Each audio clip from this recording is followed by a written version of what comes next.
Welcome, everybody, to this evening's panel discussion on AI and creativity. My name is Philip Bullock, and I have the great privilege of serving as Director of Torch, the Oxford Research Centre in the Humanities.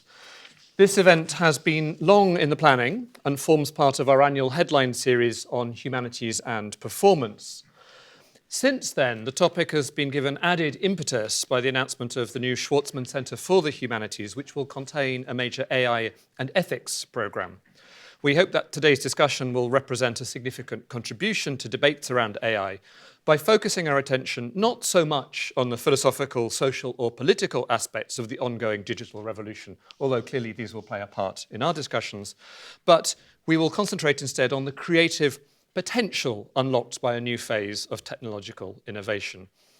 This bringing together of the arts and the sciences can be seen in many ways, not least in the fact that we've moved over from the Humanities building next door to occupy, even if only for a short time, the Mathematical Institute. It's striking too that over the last year or so, at least two major novels have tackled questions of AI, Jeanette Winterson's Frankenstein and Ian McEwan's Machines Like Me, and they have made AI the subject of literary representation. In this evening's discussion, however, we want to explore not just how science and technology can be depicted in art, but how they can form part of that creative process itself. To this end, we have assembled a wonderful cast of contributors, but before I introduce them, I'd first like to thank the Mathematical Institute for hosting us, for all of the Torch team for their daily deft administration and translation of ideas into practice, and for you all for turning up to be part of the debate. There will be chance at the end for questions and comments, and I'm sure there will be much to stir your imaginations. So, to introduce our panellists, Sarah Ellis, second from the end in my direction, is Director of Digital Development at the Royal Shakespeare Company. In 2013, she was listed in the top 100 most influential people working in gaming and technology, and most recently has set up a consortium of arts organizations, research partners, and tech companies to explore the future of performance and real-time immersive experience. Emily Howard, sitting next on the panel, is Professor of Composition at the Royal Northern College of Music and Director of PRISM, the Centre for Practice and Research in Science and Music at the Royal Northern College. She is, of course, a composer in her own right, with a very large number of major commissions from leading organisations. She is a graduate of Maths and Computer Science here at the University of Oxford, making her, like Sarah, an ideal member of our panel.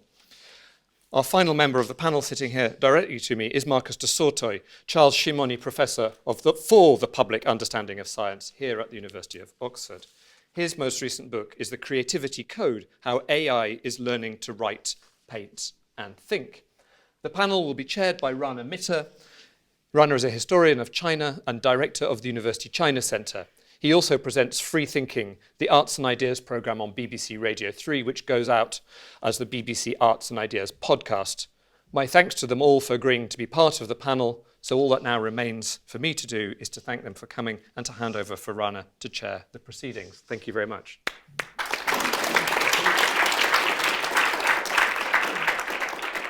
Philip, thank you very much for that very gracious introduction, and also it's a huge pleasure to be with such a distinguished panel. As a historian, I'm reminded that 50 years ago, which a few people in the room may just about remember, the French box office, cinema box office, was topped by a now forgotten thriller, at least I think forgotten thriller, called The Brain, in which David Niven, no less, played a criminal mastermind whose brilliance was such that he couldn't possibly have been entirely human and no doubt was supplemented, it was thought, by all sorts of other artificial methods. That was the product of a combination of fantasy and comedy at the time, but half a century on, the question of art, creativity, and artificial intelligence has taken on a rather more sophisticated and rather more detailed set of possibilities. And I'm going to start, if I may, by talking about some of the questions that have already started to animate the creative world when it comes to engaging with AI. Many people here will be familiar with something that's become known as the Turing test, named, of course, after the great mathematician Alan Turing. The idea that a really successful piece of artificial intelligence would be essentially indistinguishable from a human response.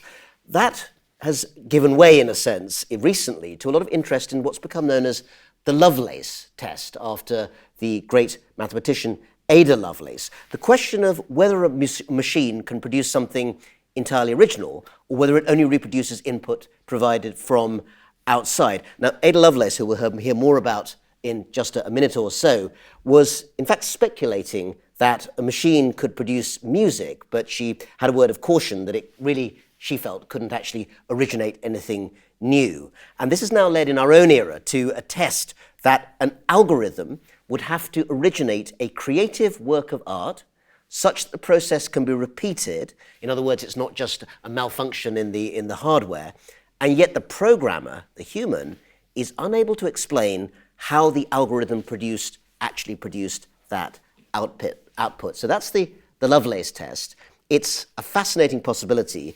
The questions comes up as to whether or not it's really plausible and whether we might even be quite close to that happening. I can't think of a better person to start us off than Emily Howard, as a composer who I think it's fair to say has had a very long encounter with Ada Lovelace. Tell us about that, Emily. So I've long been inspired and influenced by the work of Ada Lovelace. I've written several compositions influenced by her ideas.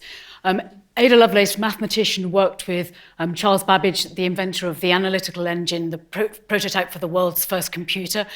And she was also a musician, so she's a great interest to me. She played the piano, she played the harp. I think she wrote about singing arias from Bellini's opera Norma. And when she was working with Babbage, at the time, being female, she wasn't actually allowed to write her own paper on the analytical engine. She translated a paper by Luigi Menabrea in 1842 about the analytical engine, and Babbage encouraged her to append a note of her own to this. I think there's some 20,000 words. Now, in these notes, she made some visionary discoveries, or she wrote that the engine might compose elaborate and scientific pieces of music of any degree of complexity or extent. And so for me, she's been so interesting because it's through the metaphor of music that she delivers this visionary notion of modern day computing. Many thanks indeed for that sort of that sort of word portrait of Lovelace. Let's take that idea, Emily, of the Lovelace test as it's been put forward. At the moment, this still sounds like something that's in the realms of fantasy. I guess we would want to believe that somehow there's a barrier that's hard to overcome in which creativity can be aided by artificial intelligence, by technology, but can't indigenously generate it. Is that situation likely to change in your field of music, do you think? Yes, and I wonder if it's already changing. I'll give an example of something that I think is absolutely at the key of human creativity in my field. So there's a German composer called Helmut Lachenmann, schooled in a sort of traditional way, and his music very much sounds, to people who haven't heard it before, but it's full of kind of breath sounds and croaks and groans, and you might wonder... Could you demonstrate for us? I don't know. I think that's good. It's pretty good. Like that. Something like that. So I suggest you go and listen to it on YouTube. And I once went to a lecture of his, and he was saying, I mean, he's about 85 now, and he was saying that he, someone asked where this sound came from in his music, and he simply said, well, I love Wagner's Tristan and Isolde, and he sang a little bit of Wagner's Tristan and Isolde and said, I took this little idea here and actually changed it so that you went from this la, la, la, la melody type of idea into something like, I'm not doing a very good example of what he did, but it was absolutely sort of mind-blowing to me because I thought, yeah, it really is that. That's what he's done. He's taken something from the past, he's changed it, he's in a way that's surprising, and actually, there it is, something very new. So that's, yeah. That word surprising that you used there, I want to hold on to that because I think that's going to be actually quite an important thread as we move through the discussion in terms of judgment when we consider innovation, particularly when we think of what it is that delights us about a creative work, an artwork. Surprise is so often part of it. I wonder if you can find that surprise, Sarah, when we're thinking not about musical performance, but stage performance, which of course at the RSC is something that you're completely embedded in. I mean, I think the thing about theatre is you can get surprise every night because it's the jeopardy and the real-time experience when a performance comes into contact with an audience.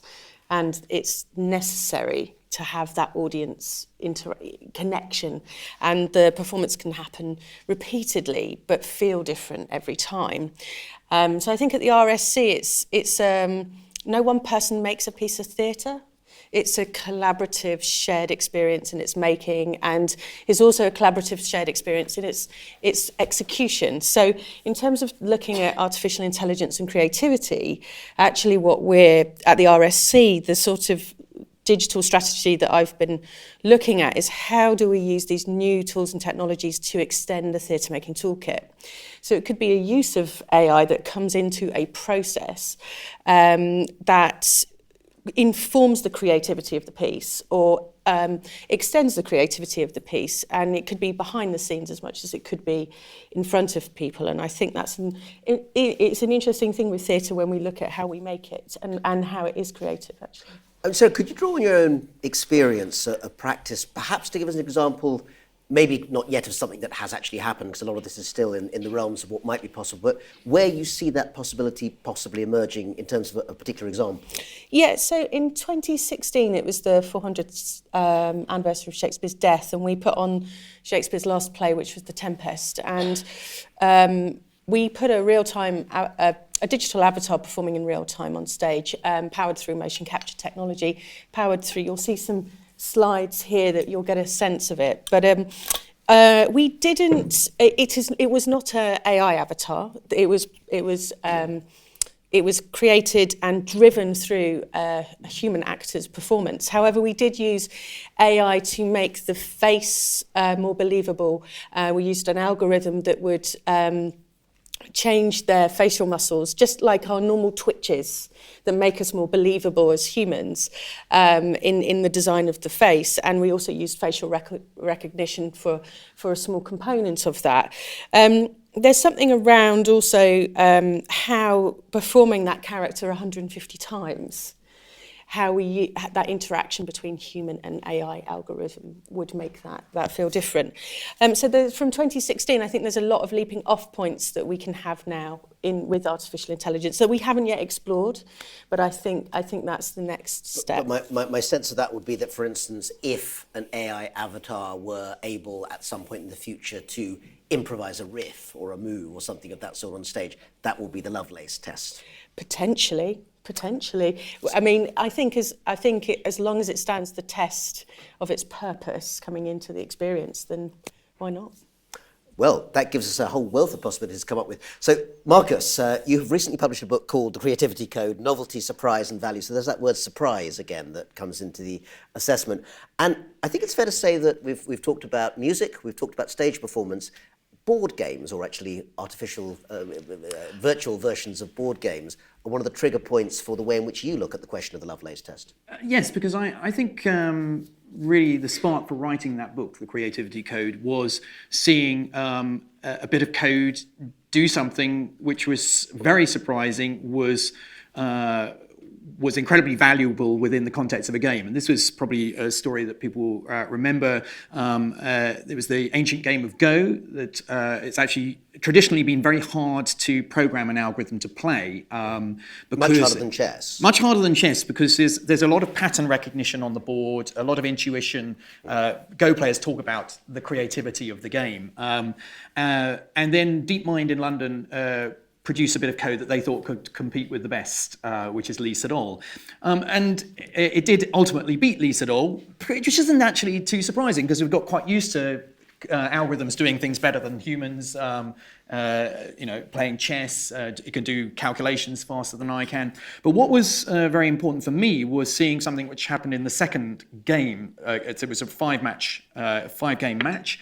In the second game, the algorithm did something which traditionally is regarded as a very bad move. So on move 37, it asked the human who was moving the things. It wasn't an exercise in still humans are better at moving little things on a board than so it had to still get a human to actually put the stones down. But it asked the human to place a stone quite far into the center of the board. And traditionally, early on in the game, so this is played on a 19 by 19 grid, and early on in the game, competition is for kind of the outer edge. And I watched these games obsessively on YouTube because I realized that there was a kind of phase change I thought about to happen. And this is the moment I realized that there was something new emerging, because this move was regarded as incredibly weak. So here's the surprise element. All the commentators went, whoa, that's a terrible move. But ultimately, as the game went on, this move turned out to win AlphaGo, the name of the algorithm, the match. It's actually Margaret Bowden's definition of creativity, which she's been looking at in algorithms, that it should be something new, surprising, and have value. Now, again, it's very easy to judge value. Now, why I think this is important is because it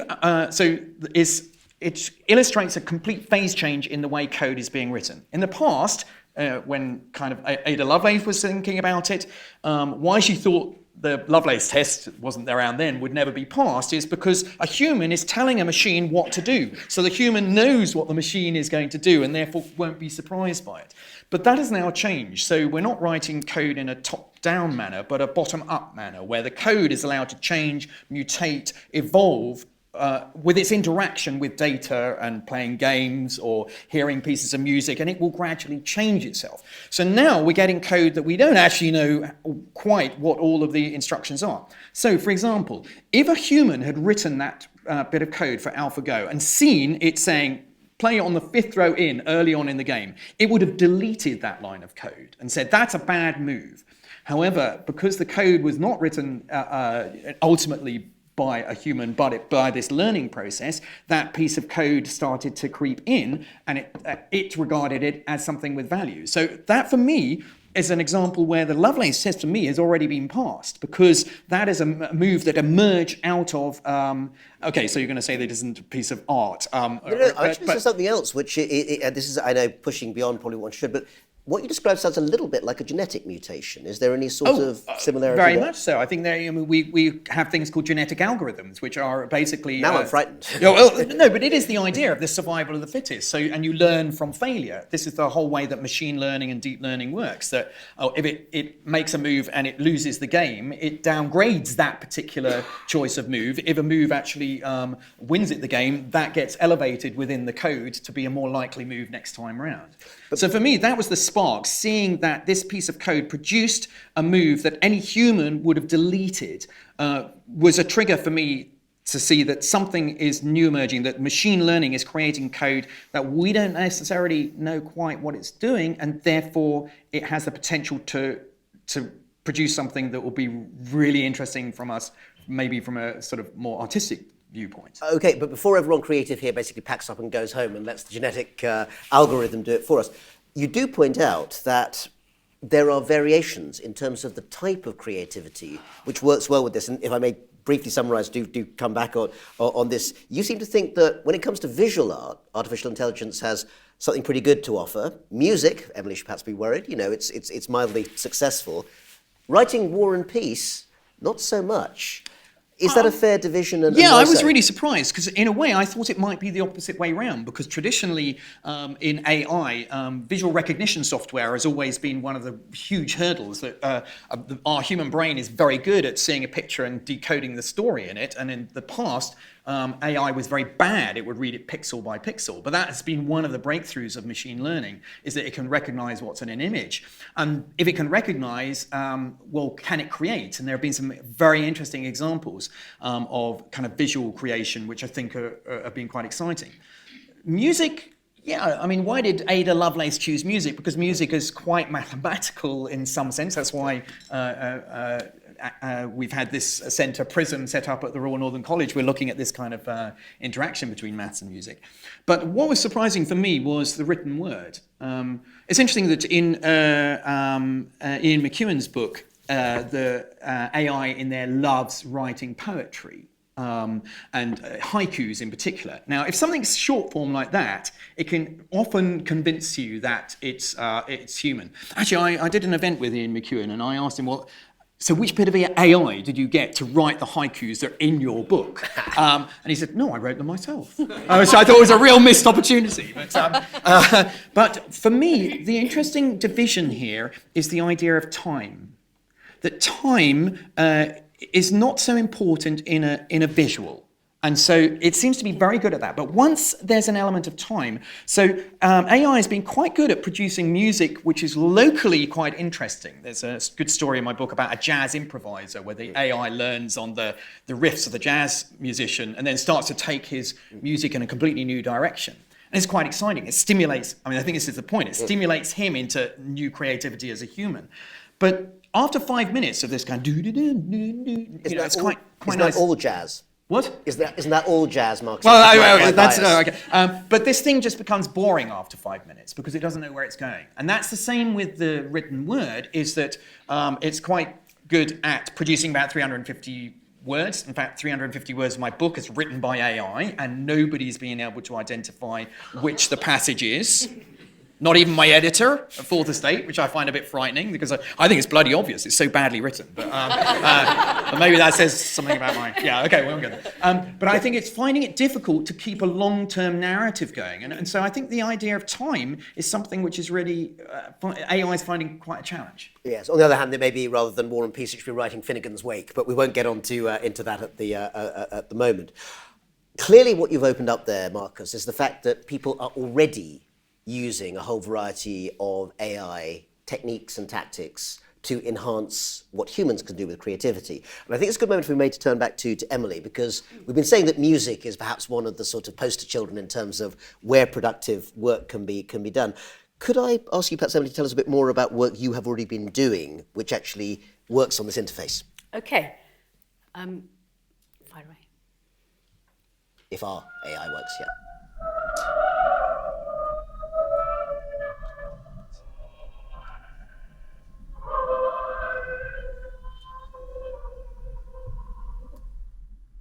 So that's a piece I've written for two voices, a male and female a cappella, and it's called Threnos, and it describes a violent mental upheaval, like a response to a sudden arrest. It's really, really difficult to perform, and it's a concert piece, and it has the singers looking at each other, trying very hard to keep in time. And what I did was I wanted to take that, and I wanted to put that into the context of the stage. It's an idea I wanted to use in my opera, To See the Invisible. And of course, the director wanted the singers not to be looking at each other and to be in different places. And this posed a real problem. So it's an example. I think we ended up with this earpiece, which was used for the very first time with a MIDI version of these really difficult quarter tones and things in their ears. And they were standing in different places on the stage. And actually, this was being fed in, and it's just an example of how technology enhances music at any stage. We know that, just looking further back, Mozart was deeply interested in the clarinet when it came along, really wanted to write lots of pieces. I think composers are absolutely interested in modern technology. Now, that brings me forward to something that the Prism team, led by composer Robert Laidlaw, has been doing very, very recently, commissioned by the Barbican Centre, and also inspired by Ada Lovelace. You will see now, up there, we have, the piece is called Altar. It was actually performed in Oxford on Monday night. You might have seen in the Holywell Music Room by the Britten Symphonia and the singer Marta Fontanelle-Simmons. Now, this describes how the text works in the piece. So for the text, we actually trained an AI on Lovelace correspondence between Babbage and Lovelace, including letters in box 170 here at the Bodleian Library. And for this, we needed the AI to be using 19th century English. And we also trained it on a broad range of 19th century correspondence from the Bodleian's Electronic Enlightenment team. You can see all of that going in there. Now, then we interacted with this AI by prompting it with sentences so that it would generate further text, growing in its sophistication over a period of weeks. And finally, we fed this text into another AI trained on current English, today's language. And Alter the piece uses text from all three phases, sung by Marta, also in duet with her electronic self, revealing the development of the AI. So it's both uses AI and it's about AI. And I'm just going to play you a very brief clip of it, and you'll hear the line, I think it's, what is the nature of the body? As I said, this is text produced by AI, and I think it goes on, am not I pure, am not I noble, am I beautiful, Am I a man? We might not get quite that far.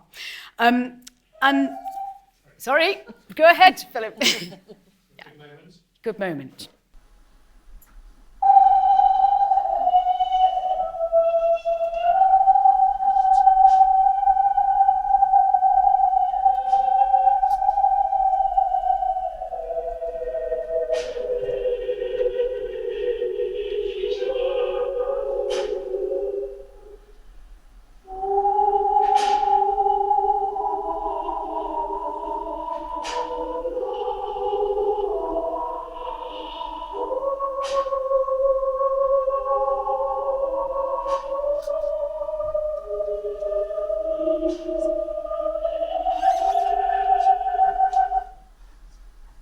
So just to say something about that, so Robert Laidlaw set these AI-written words to music, expanding some AI-generated musical ideas he'd come up with earlier and fed into another AI. And then he got that algorithm to continue from where he, the human composer, had left off, thus imitating Laidlaw. He then wove the electronic track with that live version sung by Marta together into a kind of braid. And I just wanted to also say that the thing you saw at the back is actually an instrument created entirely for the event, the Lovelace engine. So composers still love to create or find new instruments and use them. Thanks very much indeed, Emily. A really good example there of how a whole variety of new possibilities are being explored.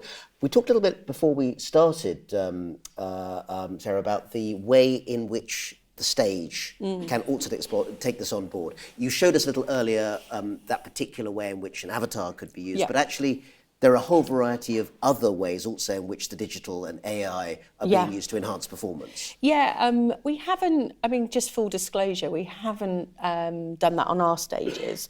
Meaning the RSC? The RSC hasn't. Right. We have looked at particular ideas that would be quite interesting for us to explore within theatre. One of them is you have so much repetition. Often we'll perform a show for at least 6 weeks in Stratford. It will go on tour. So, for example, The Tempest did 150 performances. And with that, the blocking of the actors, they're doing the same actions every night, and they're hitting marks and they're hitting points. And if you think about this as a physical repository of data, what happens if the stage comes alive, and the stage is a living organism, and actually it's learning the actor's movements every night?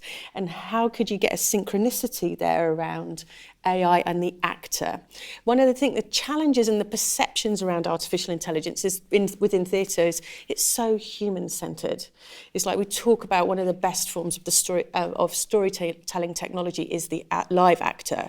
So how do we look at possibly AI in a more integrated, holistic way, working within that construct? I find quite interesting. What might be one pathway to that? So, it's obviously an exciting possibility, but how could it be operationalised in practice? Well, I think that through lighting and through sound and through the back-end pipelines that we have in Theatrecraft, and the new technology pipelines that we're bringing in through the explorations we're doing around motion capture, volumetric capture, photogrammetry. Volumetric capture uses AI in its recording of an actor in 3D as well. So there are really interesting, what I'd call subtle uses of artificial intelligence that are converging into how we make theatre, and it's how you dial that up or dial that down according to what you want to make.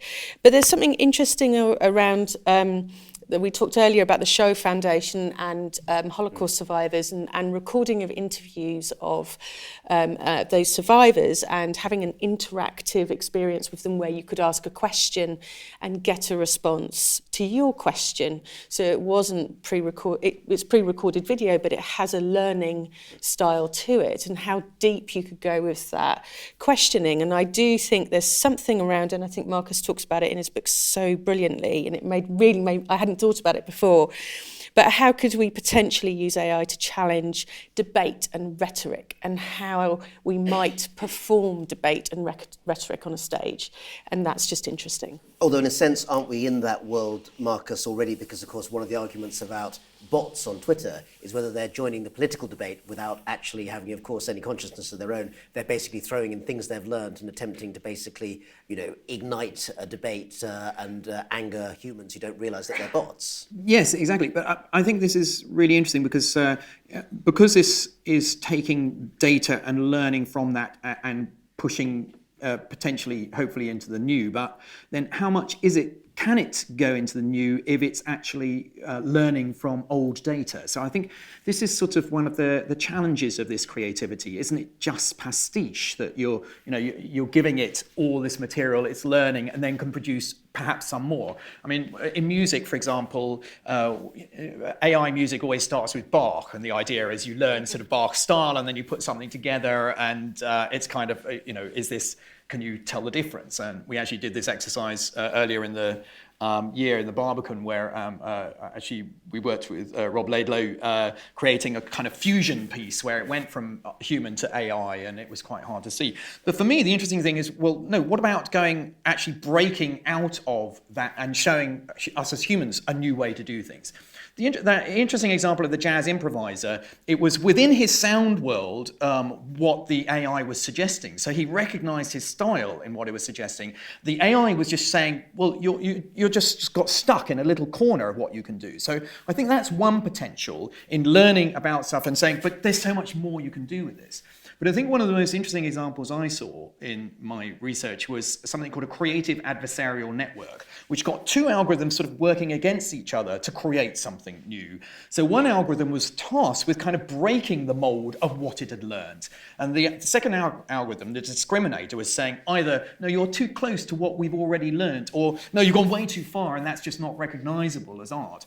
And the process of these two working together created some pieces of art that, when shown at Basel Art Fair, people visiting these galleries were seeing human art and the AI art. They were not told there was any AI involved, and they were just asked for their reactions. And they all reacted more emotionally to the AI art. Now, they were all kind of shocked when they were then told, but this was created by a soulless machine.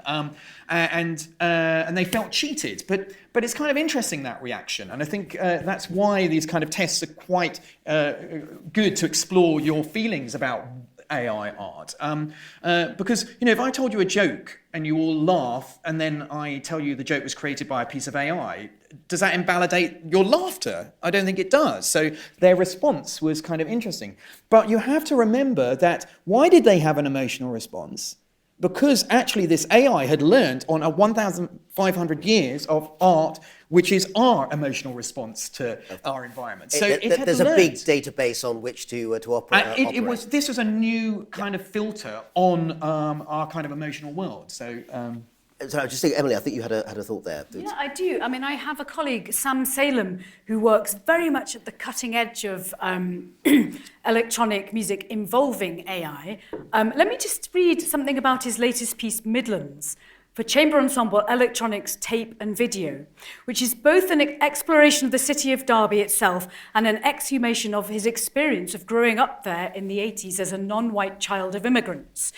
So he says, as Derbyshire was the birthplace of the Industrial Revolution, I decided to walk the full length of the River Derwent, the power source for many of the mills in the Midlands gathering sound recordings. So these materials, once edited, formed a corpus, so a bank of sounds, which I then used to synthesize new sounds via a WaveNet deep learning algorithm. These uncanny AI-generated materials are ambiguous, exciting, and present a compositional and conceptual challenge to both the art and the artist. I found it apt to deploy these techniques as part of my compositional process, as I consider machine learning to be the basis of the next industrial revolution. And in putting forward that position, I mean, it's a fascinating way to think about it. You also took care at the beginning to place your colleague Sam Salem as someone who is, from a BAME background and perhaps non-traditional in terms of entering the world of music. Doesn't that bring up also the wider question we haven't yet addressed, but I think we need to talk about, which is who is creating that database of experience and also the algorithms that draw on it, and what kind of biases or expectations might there be? We sometimes are too easy, I think. We sometimes too easily think that artificial intelligence is clean, neutral, it's basically pretty objective. But I think recent experiments, some of them become quite famous or notorious about what's happened when certain data is put into AI, suggests that actually this is an area we have to be very careful about.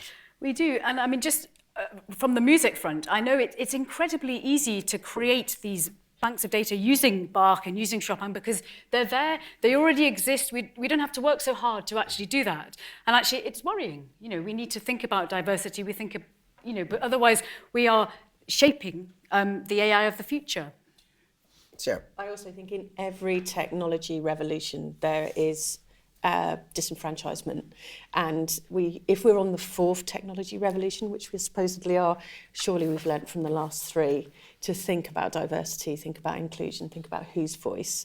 And it's at this moment, if we're looking at artificial intelligence and what that means and the impact of that and the possible new science that can emerge through this, then we have to think about our cultural biases. And I think that that's what's interesting about the possibilities around how it might challenge our perceptions of ourselves, how it may not just be a mirror, it's a lens, it's a portal into understanding. And Stephanie Deakins, based in the US, is a really interesting artist that has looked at that as not seeing herself in this world and creating a multi-generational memoir that is about her world and how she puts that out there. And I think it's what the arts does brilliantly actually is expose cultural bias and debate and argument, and great theatre, great storytelling will also present those points of view in a way that it might throw those balls up in the air, and where they land is up to you. And how you walk out of this room, how you walk out of this debate, it is your truth. And you will have a perception of how you came out of this as your truth. And I think that's a really interesting Yeah, I think piece. your point as well, that art is a way of examining sort of where a society is, its biases and things. I think we're starting to produce code that we don't really understand how it's thinking and how it's learned. I think one of the most interesting examples I saw in my book was not a great example of art, but using art to examine how the code is actually thinking. So this is Google's idea of, they have fantastic visual recognition software. It can identify what's in a picture, but they wanted to know what really was this piece of software seeing in a way. So they kind of reversed the process, gave it just a random load of pixels and asked it to dial up, what are you seeing inside here? So, the art it produced is called Deep Dream. It's quite fun. You can take any picture actually and feed it through this algorithm, and it produces a kind of psychedelic image, which is full of lots of pictures of eyes, faces, mechanical things. But one of the interesting things, it was used actually to reveal a kind of strange bias that had appeared in the learning, that in one image, it started to produce lots of images of dumbbells appearing, but the dumbbells always had arms attached to them. Why? Because the algorithm had only ever seen a dumbbell held by a strong man or woman, and it believed it was part of our anatomy. And so when it produces dumbbells, it always had an arm coming out the back. Now, that's quite innocent bit of sort of bad learning, but I did an event last year at Wired with a roboticist from MIT, and she described this story where she'd had some robots delivered to her lab. They had some visual recognition software in them to be able to interact with them. She opened them up, switched them on, started trying to interact. They just blanked her. Didn't see that she was there, and she's like, this is really weird. And she started to experiment, and one of the experiments she did was to put a white mask on. And suddenly these robots started reacting. She was in fact a black woman. And when she looked under the bonnet of how this piece of software had learned, she realized it had only ever been given images of white male faces, and that was what it had learned on. So I think actually this is really interesting. We're starting to see a kind of subconscious thought process, something that we can't analyze and see, with really that Lovelace test, if the programmer doesn't really know how it's making its decisions. And we're going to need tools to examine that code. And I think things like asking it to produce some art, visual or speak, is going to be a way to kind of uncover some of these biases which are creeping in. Could I just throw something that comes off the back of that, Marcus, because you've mentioned face recognition as central to that story. One of the places in the world most associated with that right now is China, of course, which is developing hugely successful in its own terms face recognition technology. Also, and I put this forward also as a point of consideration, it has one of the most vibrant and interesting model art scenes anywhere in the world. These things are both simultaneously true. And yet, it is clear that a great deal of what is happening with AI may be highly creative, but it's also moving in a profoundly non-liberal direction in terms of the society. Artificial intelligence, in other words, even in the creative fields, doesn't necessarily lead to more liberation, more feeling of individual self-actualization. It can also be part of a state project.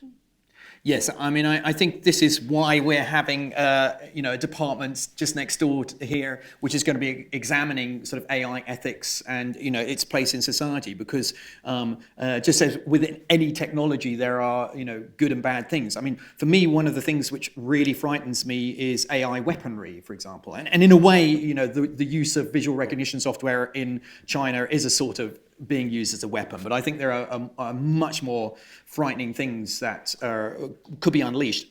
I think there should be a ban, like chemical weapons on AI weaponry, but I think chemical weapons, there's stuff that you can, stop at borders or something. The trouble with AI, it's very easy to copy and replicate, and so you talked about borders there, China and elsewhere. The trouble is that this software is so easily to cross borders and to be able to sort of have some sort of political sort of control on this, I think is going to be almost impossible. So to have. I mean, you looked concerned as well, Sarah, when that sort of. Yeah, I mean, I think we talk about it a lot in the consortium that we're on at the moment. We're in a consortium of creative organisations, technology companies, and research organisations and universities, and that mix of debate is absolutely crucial right now. And I think my feeling is the closer you get the art to the technology companies, the better, because we can disrupt and we can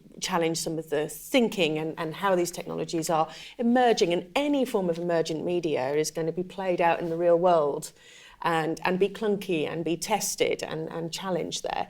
One of the things I think, just riffing off Marcus and taking it beyond AI a bit, but contextualising the infrastructure of how AI could be used, is that we're seeing right now that, the flat screen internet and maps, you had a car go round and take photographs of the real world and put that on a screen that you then could scroll around the world and find out where you lived and other people lived. What's going on right now in this, what I'd call the horizontal internet and the augmented world and the digital world that you can't see that exists, is that through technologies such as augmented reality, we are crowdsourcing that mapping and privacy. We are doing it in our homes, and we don't understand that. And that's where our AI, if we're giving that data away, that's where the infrastructures for misuse of AI can really come into play. So AI in isolation, but AI in context is important. Sorry, did you want to go ahead? I could just put a slightly more hopeful point on this. Please do. I think we need Doom and gloom. No, just that. We're all doomed. Yeah, exactly. but the thought that, particularly with music, because it's temporal, it's in time. Actually, if we're getting sort of music, AI working within performance, then in fact that's a wonderful sort of way to look into, how we work with cars or AI cars. Yes. I do feel that art can really help with this type of thing. I completely agree. I think that's where we need to be. I think driverless cars are the perfect place for live performance, right? Seriously. You've got to do something to while away the long hours while heading in that absolutely. direction. For the theatre, where is your cultural space? Well, let's be in new cultural space in that world. So there is hope, and I think there's a lot of hope in that. Yeah. The mention of cars actually is, I think, really useful here, because in a minute or two we're going to go to our audience here, and I think there'll be plenty of questions for our panel. But I wanted to just finish off this part of the discussion by actually bringing in something that has been implicit but not said in the whole conversation so far. We've been talking in immense levels of detail, and I think in hugely creative ways, about the way in which producers of artworks are going to be able to benefit from AI in a variety of different ways. But we haven't talked quite so much about the audience. I mean, there's a sense in which they're passively consuming in this model. Of course, this audience would never passively consume anything, as we'll discover in a minute. What are the possibilities for breaking down, do you think, the barriers, not just between artists and scientists, which is one of the things that we tend to hear a lot about for good reasons, but actually creators and audiences? I mean, Emily, turning back to you, is it driving in the car where it's going to happen, or how do you see that barrier being broken down, if at all? I mean, I co-create a lot with scientists through Prism. And I suppose it's an interesting question for me, this as an artist, because, I mean, this is years of training I've had to kind of almost ignore an audience for the best purpose of the art. I mean, so I wonder whether I'm the best person to answer this. I think that you two are probably better to answer it, because it's kind of it's not that I don't care about anyone, it's more that to actually create something, I kind of need to block everything out to start with. Well, I think I've got a bit of a fantasy about when I write a book. I get deeply frustrated that my audience is so mixed. There'll be some coming with quite high mathematical ability, some who haven't got no maths at all, some with these particular backgrounds. And I almost feel I need to write an individual book for each one. And I'm only allowed to write one book, which has to work on many people. Now, I think there's a really exciting possibility where actually you'll have a piece of AI that learns what you know about, and then it will sort of help to co-author the book. So you'll get a bespoke book written by me and the AI for your particular level of expertise. And I think, I mean, you're already getting this a little bit in something like music for video games, because as you play a video game, the music's got to respond a lifetime to everything that you do. So I can see AI as a fantastic tool for really creating great music, along with it's actually really a great sort of musical art form now, writing for computer games. But you need that to respond lifetime. So, oh my gosh, they've gone off in a completely weird direction that nobody usually does. But the AI will be able to respond and give you a bespoke soundtrack because of what you're doing. I mean, we're already seeing this kind of, the exploration of something like Bandersnatch with Black Mirror, where you've got an audience individually choosing the way through a particular storyline.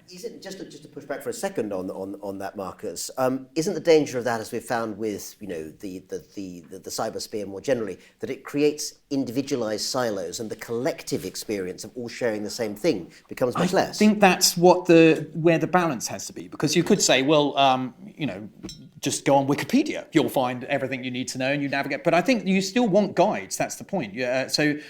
But you'll have a sort of.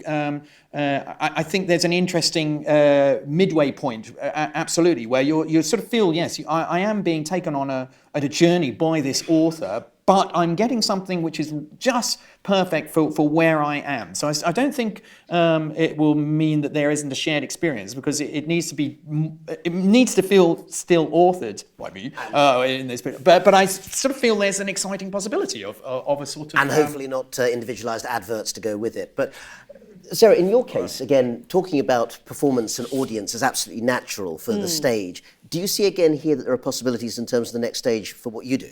Yeah, completely. I had a conversation with an artist who was in a lab in South Africa last week, and I met an artist, and she'd had...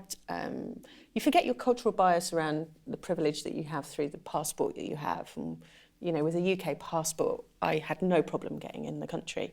She's from Kenya. It was horrific getting in the country. And it was, we were discussing what would it be like if we created a piece together that created culturally biased algorithms. So when you came into that theatrical experience, it put a mask on you, but you experienced that piece in a different way because it put something on you that made you experience it through a different perspective and point of view. And I think those are the emerging conversations that I think I'm having with artists and practitioners about changing perception. But one thing I want to note is that we talk a lot about immersive theatre, and that particularly in the spaces at the moment when we're using immersive technologies and how AI might intersect with that, is that theatre's always been immersive. This is an immersive experience. It's just a very controlled immersive experience. You're all facing the right way. There's rituals that have happened that mean that you're listening, and cultural and social behaviours that happen. But in Shakespeare's day, people were disrupting that space as an audience all the time. They were more like cats than they were sat here. And I think bringing back that sort of alchemy of agency with an audience and a sense of co-creation in real time with performance and that coming closer together, that's really interesting. I don't know what the answers are, but it's interesting. Well, Sarah, I don't know what... Sorry, did you want to... Well, I can add to... It's the same for Mozart opera. I Yeah. think the way it was, it's really interesting. But no, I'm not adding any... Well, you'll add plenty more, I'm sure, when we come back to you with just a few minutes from our panel. I think those last comments from our panel suggest that this is very much a conversation which is only, not only part way through, but actually really very much at the beginning. And I think we've had a fantastic chance to explore possibilities which many of us, I think, never even imagined, perhaps before we walked into the room an hour or so ago.